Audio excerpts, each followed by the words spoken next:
In the world of cryptocurrency, there is one name that towers above all others: Binance. It's the largest crypto exchange on earth. At its peak, it processed more money in a single day than the New York Stock Exchange. Over 250 million people all around the world have used it to buy and sell digital currencies. And the man who built it, he did it in just 180 days. His name is Changpeng Zhao, but everyone in crypto calls him CZ.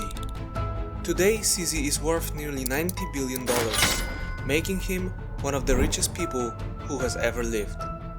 But what makes his story truly extraordinary is where he started. Because before CZ was rubbing shoulders with billionaires and world leaders, he was a teenage immigrant in Vancouver, Canada, working the late shift at McDonald's, flipping burgers to help his family pay the rent. CZ's journey is filled with impossible gambles, bitter rivalries, and decisions that would either make him fabulously wealthy or destroy everything. This is one of those rare stories where you genuinely won't believe what happens next. So let me take you back to 1977 in a small village in rural China.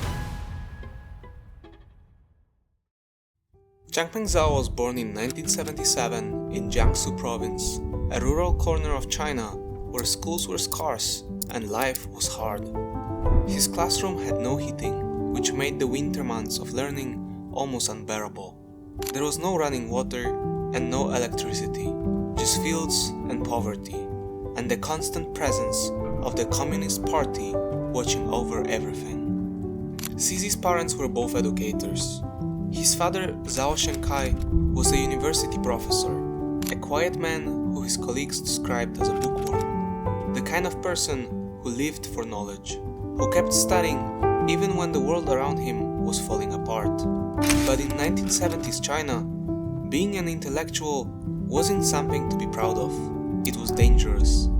The Cultural Revolution had swept through the country, and anyone with an education was treated as a threat to the state. Shenkai was branded a pro-bourgeois intellect, which was the government's way of saying he was an enemy of the people. And so, shortly after CZ was born, his father was exiled. Shenkai was sent away from his family to perform manual labor in the countryside, a university professor forced to work in the fields as punishment for the crime of being too educated. Imagine being a small child and watching your father, a brilliant man, dragged away because the government decided that knowledge was dangerous. With his father gone, CZ was raised mostly by his mother. They had almost nothing. But Shenkai never gave up. Even in exile, he kept studying. He kept working, and eventually his persistence paid off. He was offered a place in a doctoral program in Canada to study geophysics. It was a lifeline, a chance to escape. And in 1999, the same year as the Tiananmen Square massacre, when the Chinese government sent tanks to crush pro-democracy protesters, 12-year-old CZ, his mother and his sister boarded a plane to Vancouver to join his father. They arrived in Canada with nothing. Years later, CZ would recall one tiny detail from those early days that stuck with him: drinking fresh milk for the first time. In rural China, it had been a rare luxury, something he had never tasted, but in Canada, it was everywhere. Such a small thing, but it captured just how different these two worlds were. Vancouver was supposed to be a fresh start, but starting over is never easy, especially when you are an immigrant family with no money and no connections. The Zhaos struggled. His father, despite holding a PhD, drove a decrepit old Datsun that rattled and groaned every time it started. Meanwhile, CZ's classmates got dropped off at school in their parents' BMWs. While other kids worried about homework and video games, CZ was working. He pumped gas at Chevron station during overnight shifts, standing alone in the cold at 3 a.m., breath fogging in the air, waiting for cars that sometimes never came. On weekends, he refereed volleyball games for a few extra dollars, running up and down the court, blowing a whistle while his friends relaxed at home, eating pizza and watching movies. And then there was McDonald's. For 2 years, CZ worked behind the counter, a skinny teenage immigrant in a grease-stained uniform, punching orders into the register, flipping patties on a sizzling grill, and mopping floors under fluorescent lights. He was coming home exhausted, clothes reeking of French fries, just to wake up and do it all again. Years later, when CZ became one of the richest people on the planet, internet trolls dug up his past and mocked him for it. But CZ never tried to hide it. He embraced it. He retweeted the memes to tens of millions of his followers and joked about it publicly, because those years behind the counter had taught him something no business school ever could: discipline and resilience. He understood that life can shatter in an instant, that governments can turn on you, that families can be torn apart overnight. But if you keep working, if you keep grinding, you can rebuild from nothing. He had already done it once. There was one thing that set the Zhao household apart from other struggling immigrant families. Despite having almost no money, CZ's father made one extravagant purchase: a $7,000 IBM-compatible 286 computer.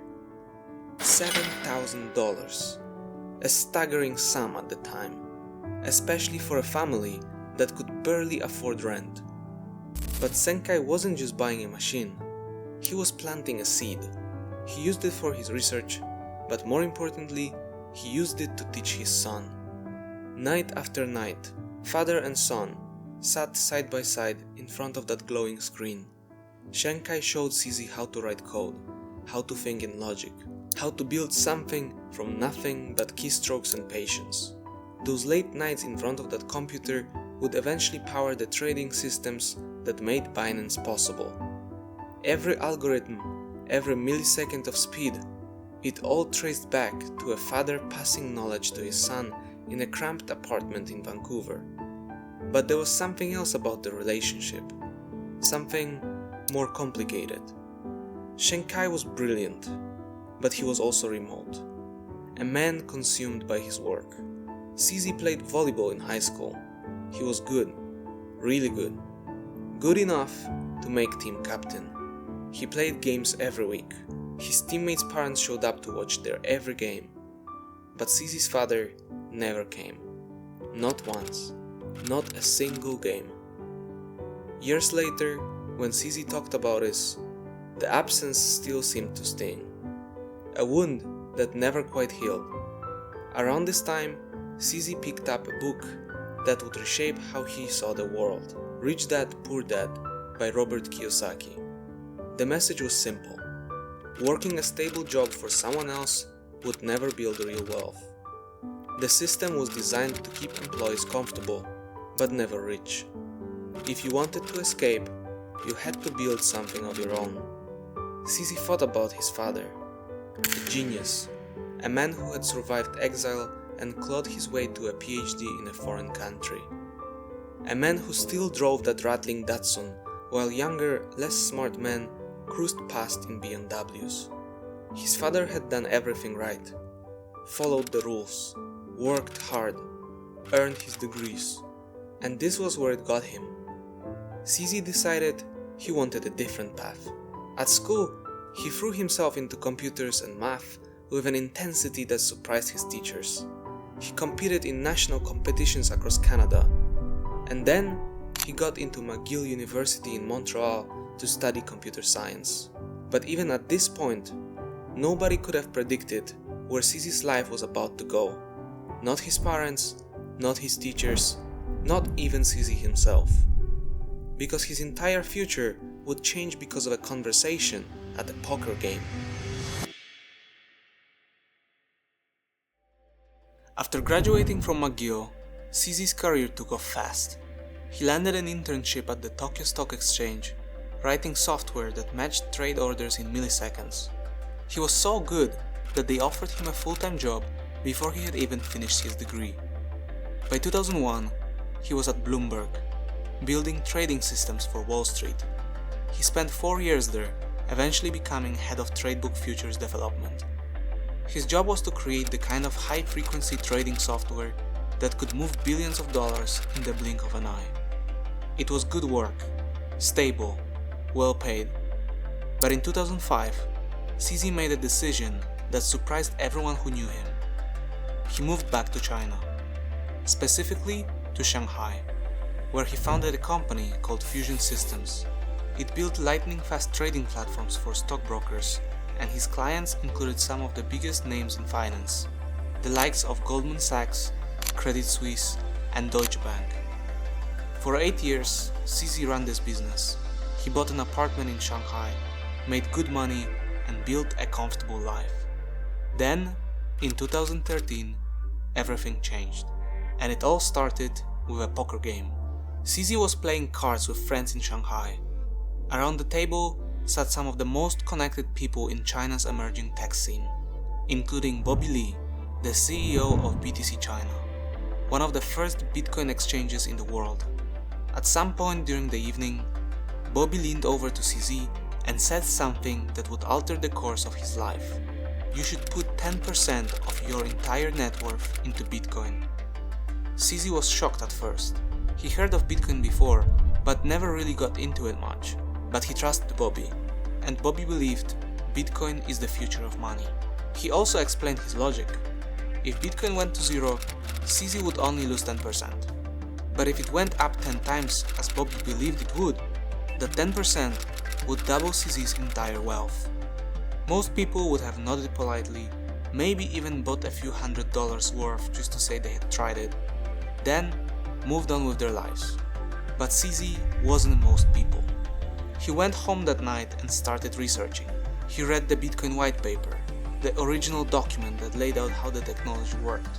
He watched videos, dove into online forums, and studied the code. The more he learned, the more convinced he became. This wasn't just a new technology, this was a revolution. A way to move money without banks, without governments, without anyone's permission.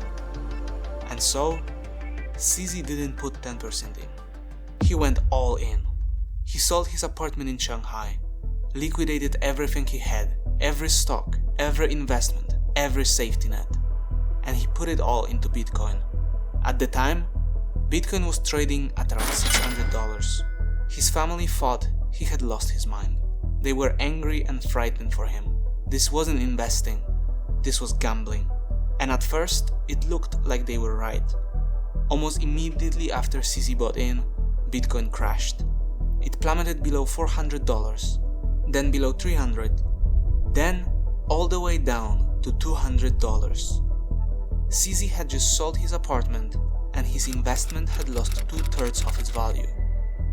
Most people would have panicked, cut their losses and crawled back to a normal job humiliated.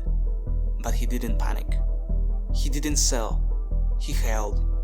And slowly, very slowly, Bitcoin began to climb back up. While waiting for Bitcoin to recover, CZ threw himself into the crypto world. He joined blockchain.info as head of development, one of the earliest companies building real products on top of Bitcoin. He worked alongside true believers, people who had been in the space since the beginning, when Bitcoin was worth pennies and the whole thing seemed like a science fiction experiment. He learned how the technology actually worked, not just the theory, the nuts and bolts, how to build wallets, how to process transactions, how to create products in this strange new frontier where there were no rules, no regulations, and no one to ask permission from. Then came a meeting that would change everything. In 2014, a woman named Yi He reached out to CZ.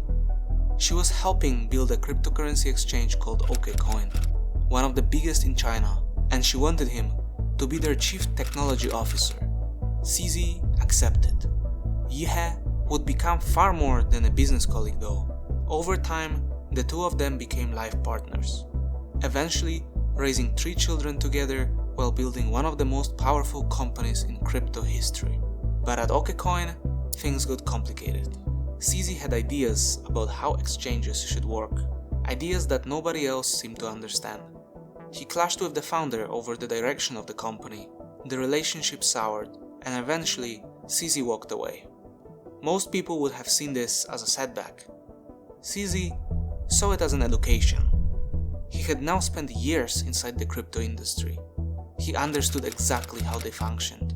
the technology, the business model, the customer experience, and more importantly, he knew how to make it better. All he needed was the right moment. And in 2017, that moment arrived. In July 2017, CZ launched Binance. The name was simple, a combination of binary and finance. Finance built on computer code. To fund it, he held an initial coin offering, better known as ICO, for something called Binance Coin. Investors who believed in his vision bought tokens in exchange for the promise of future value. In just a few weeks, he raised $15 million. What happened next is almost impossible to believe, as just 6 months later, Binance became the largest cryptocurrency exchange in the world by trading volume. CZ went from launching a brand new platform that nobody had heard of to dominating the entire industry in less time than it takes most companies to finish their first hiring round. How did he do it? Part of it was timing. The year 2017 wasn't just any year in crypto, it was the year. Bitcoin exploded from under $1,000 in January to nearly $20,000 by December. New cryptocurrencies were launching every single day, and the total market cap of all digital assets soared from $18 billion to over $600 billion. Everyone wanted in, and Binance was perfectly positioned to capture that demand. The platform was fast, the fees were low, it listed hundreds of different cryptocurrencies, far more than competitors, and it actually worked, which is more than you could say for a lot of exchanges at the time. But CZ also made a critical decision that would define Binance's future. He refused to put down roots. Just 2 months after Binance launch, the Chinese government dropped a bomb. In September 2017, China banned cryptocurrency exchanges entirely.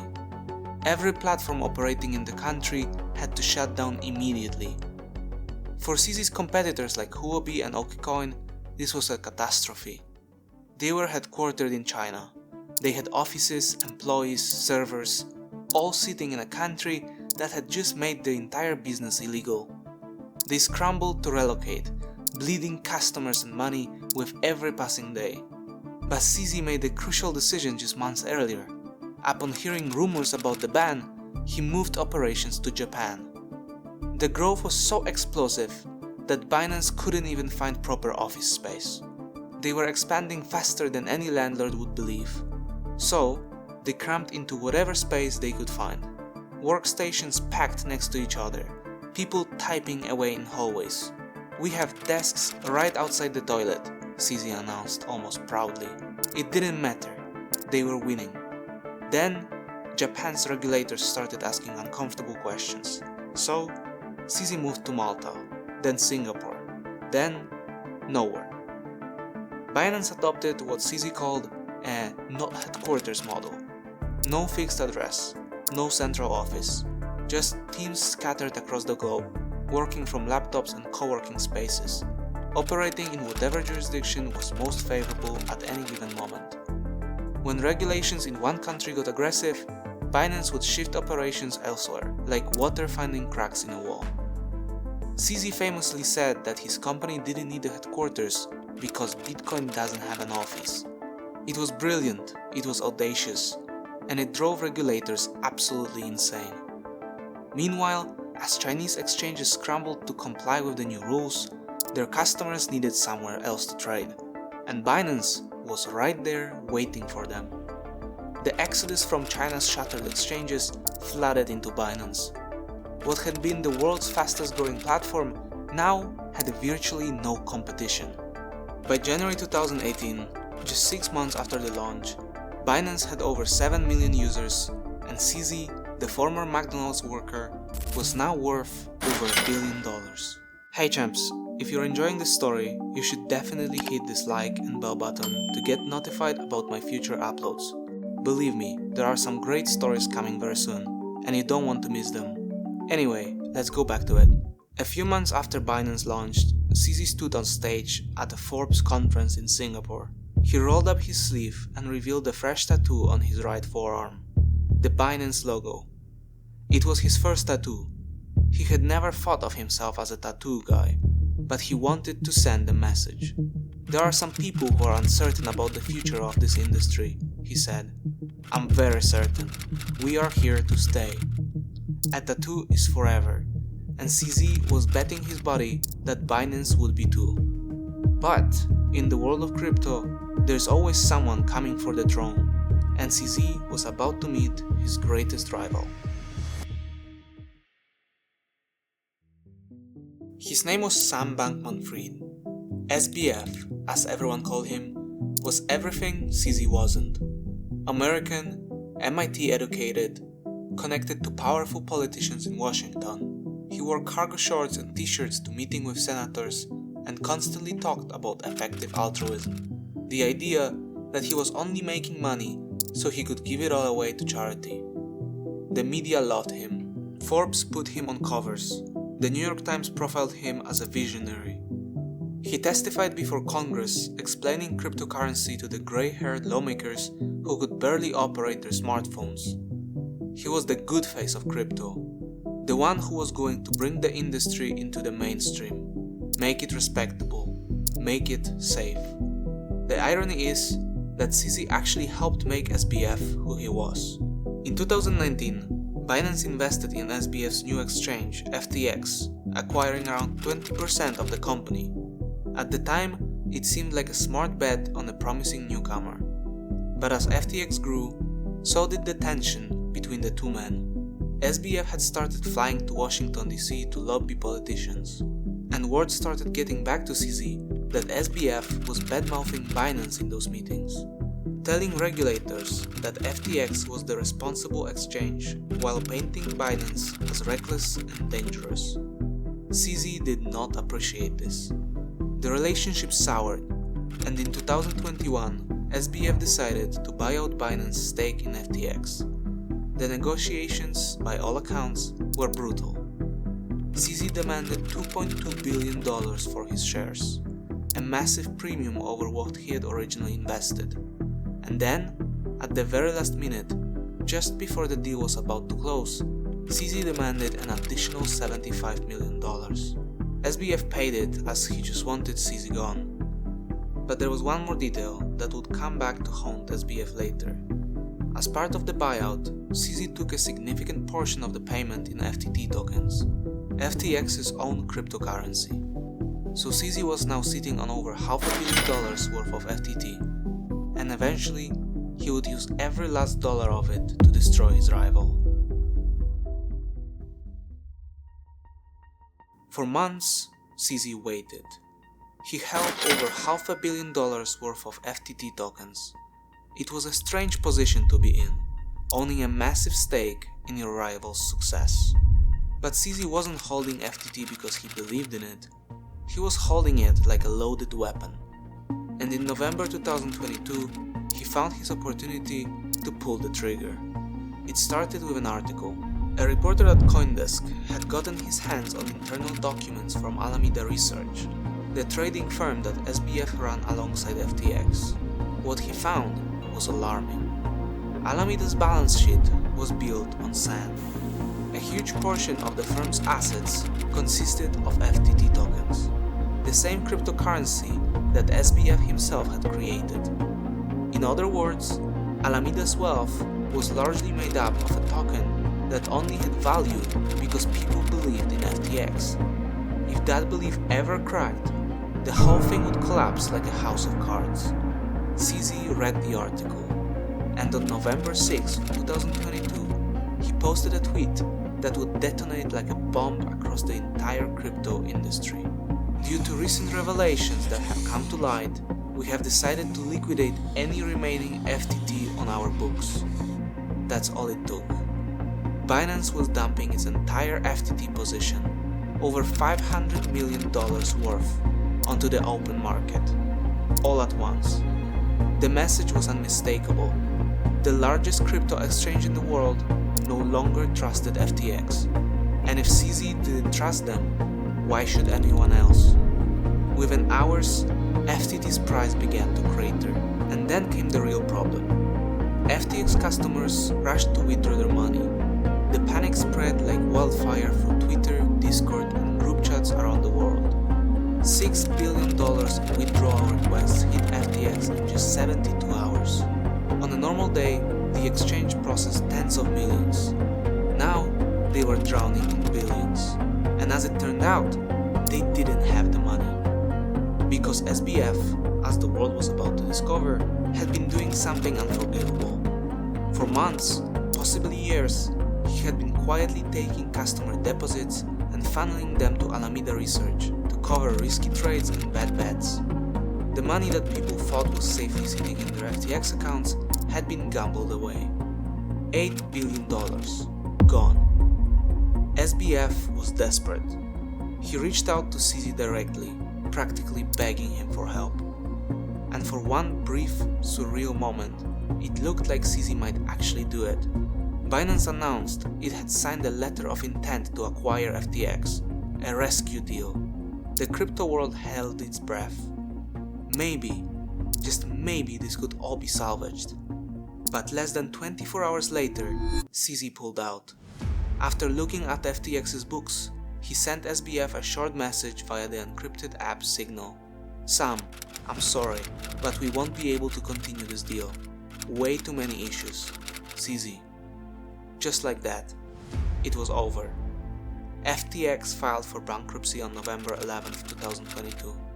Sam Bankman-Fried, the golden boy of crypto, the magazine cover star, the man who was supposed to make the industry respectable, was arrested weeks later. He would eventually be convicted of fraud and sentenced to 25 years in federal prison. CZ had eliminated his biggest competitor without spending a single dollar. When asked about it later, SBF blamed CZ for everything. He called it CZ's fateful tweet, the moment that brought down his empire. CZ's response was ice cold. No healthy business can be destroyed by a tweet. Maybe he was right. Maybe FTX was always a fraud waiting to be exposed. Maybe it would have collapsed eventually with or without CZ's intervention. But CZ certainly didn't mind being the one to push it over the edge. In the aftermath of FTX's spectacular collapse, CZ stood alone at the top. His biggest rival was awaiting trial. Binance now commanded over 50% of all crypto trading volume worldwide, and CZ's personal fortune had swelled to nearly $100 billion, making him briefly one of the 10 richest people on earth. He had gone from flipping burgers at McDonald's to standing alongside Elon Musk and Jeff Bezos on the world's wealth rankings. It seemed like nothing could touch him, but while CZ had been busy conquering the crypto world, someone else had been watching: the United States government. For years, American regulators had been frustrated by Binance. The company had no headquarters, no fixed address. It operated like smoke, impossible to pin down, always slipping across borders whenever authorities got too close. But the Department of Justice had been collecting evidence: internal emails, chat logs, documents that Binance employees thought were private. And what they found was damning. In March 2023, the Commodity Futures Trading Commission filed a lawsuit against Binance and CZ, alleging willful evasion of US law.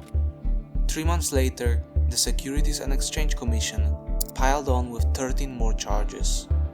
But the killing blow didn't come from the SEC. It came from the Department of Justice. The federal prosecutors had gotten their hands on years of internal Binance communications. Messages that painted a very different picture from CZ's public image as a visionary democratizing finance. In one exchange, CZ himself had written, "Better to ask for forgiveness than permission." In another, a Binance employee joked, "Is washing drug money too hard these days? Come to Binance, we got cake for you." The allegations were staggering.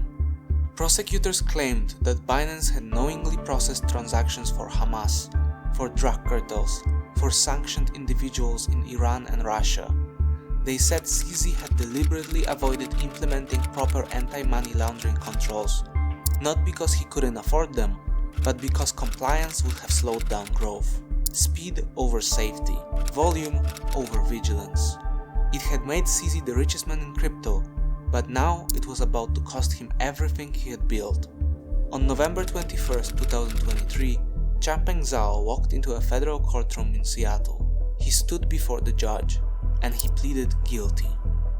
Guilty to violating the Bank Secrecy Act, a charge that carried serious prison time. As part of the deal, CZ agreed to step down as CEO of Binance, the company he had built from nothing. He would no longer be allowed to run it. On top of this, he agreed to pay a $50 million personal fine. Binance itself would pay $4.3 billion, one of the largest corporate penalties in American history. But that's not all, because he was still facing prison time. Prosecutors pushed for 3 years. His lawyers argued for probation. The judge noted that in his entire 30-year career on the bench, he had never once seen prosecutors request a sentence so far above the standard guidelines. The judge settled on 4 months in a low-security federal facility. In April 2024, Changpeng Zhao, the man who had been worth nearly $100 billion, reported to prison in Lompoc, California. When he got out 4 months later, he said that the thing he missed most while inside wasn't the money or the power. It was having more than one piece of food per day. Such a small thing, but it captured just how far he had fallen. Once a billionaire who built the world's largest crypto exchange in 6 months, now an inmate, counting the days, waiting for his next apple. CZ was released on September 27, 2024, but his story wasn't over, not even close. On the night of November 5, 2024, 6 weeks after CZ walked out of prison, Donald Trump won the presidential election and became the President of United States of America, again. As the results came in, Bitcoin began to surge. The entire crypto market, which had been battered by years of regulatory crackdowns and high-profile collapses, suddenly exploded with optimism. A new administration meant new rules, friendlier rules. Within hours, CZ's net worth jumped by $12 billion. While most of America was still watching election coverage, CZ had made more money in a single evening than most people would see in 1,000 lifetimes.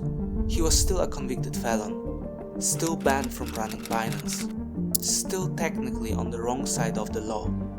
But now, for the first time since his guilty plea, there was a path forward, a presidential pardon. In the months after his release, CZ had been busy. On the surface, he was focused on philanthropy. He launched something called Giggle Academy, an educational platform for children in developing countries. He gave interviews about wanting to give back, wanting to help the next generation, wanting to use his wealth for good. But behind the scenes, a different kind of project was underway. Binance quietly spent $800,000 on lobbying efforts in Washington, and not just for crypto-friendly policies. Specifically, they were lobbying for clemency. In September 2025, the company retained a lobbyist named McDonald. McDowell wasn't a crypto expert, but he had something more valuable, a direct line to the Trump family. He was a close friend of Donald Trump Jr. Around the same time, Binance was becoming increasingly entangled with the Trump family's business interests. The president's sons, Eric and Donald Jr., had launched a cryptocurrency venture called World Liberty Financials. It was their play to capitalize on the crypto boom that their father's election had sparked, and Binance was helping build it. According to reports, Binance wrote the underlying code for World Liberty Financial stablecoin called USD1. When an Emirati state-backed investment firm called MGX wanted to make a $2 billion investment in Binance, they used USD1 to complete the transaction. That single deal could funnel millions of dollars annually to the Trump family. The connections were multiplying, the money was flowing in both directions, and CZ was getting closer to what he wanted. In October 2025, McDowell secured a meeting at the White House. The pardon came just a few days later, on a Thursday, October 23rd. White House Press Secretary Caroline Leavitt released a statement. Mr. Zhao was prosecuted by the Biden administration in their war on cryptocurrency, and this war is now over. CZ was a free man, and his criminal record was wiped clean. There is a photo of CZ from 2018. He is standing on stage at crypto conference, showing off that fresh Binance tattoo, grinning, confident. A man who had just become a billionaire in 6 months and believed, truly believed, that he was building the future. 7 years later, that same man walked out of a federal prison and then received a presidential pardon. His critics say he's a criminal who got away with it, that Binance processed money for terrorists and drug cartels, that CZ ignored every rule, cut every corner, and only escaped real consequences because he had enough money to buy his way out.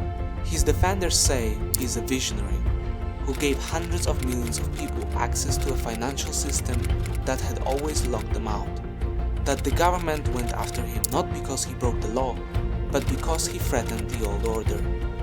The truth is probably somewhere in between. But whatever you believe, you have to admit, very few people on earth have lived a life like this one. Most of us will never know what it's like to lose everything and then rebuild it. To bet our entire future on something nobody else believes in. To build an empire. To watch it nearly crumble and walk away with more than we started with. CZ has done it all of it. He is 49 years old now and still the largest shareholder in Binance. The pardon may have just cleared the way for his return.